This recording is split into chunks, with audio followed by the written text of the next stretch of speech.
Santa Claus అంటే సందడి చేసేవాడు కాడు, సేవ చేసేవాడు.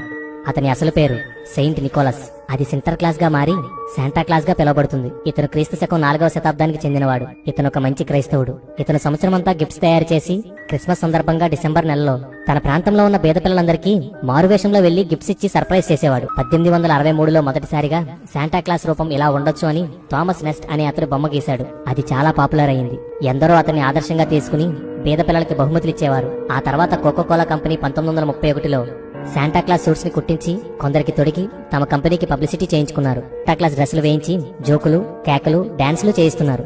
ఇష్టం వచ్చినట్లు అల్లరి చేయిస్తున్నారు. మన ముందు గొప్పగా జీవించిన వారిని అనుసరించాలి కానీ అవమానించకూడదు. ఇవి అంచె దినాలు. సత్యం కన్నా సంతోషాలకే అధిక ప్రాధాన్యతనిచ్చే ఈ దౌర్భాగ్య క్రైస్తవ తరంలో నువ్వైనా శాంటాక్లాస్ ఆదర్శ లక్షణాలను వెలుగులోనికి తీసుకురా. అన్ని బాగున్న వాళ్ళని వెకిలి చేష్టలతో నవ్వించడం మానేసి పేద పిల్లలు మనస్ఫూర్తిగా సంతోషించేలా చెయ్యి. ఇలా చేస్తే ఎవరూ నీకు చప్పట్లు కొట్టకపోవచ్చు, ఎవరూ నిన్ను పొగడక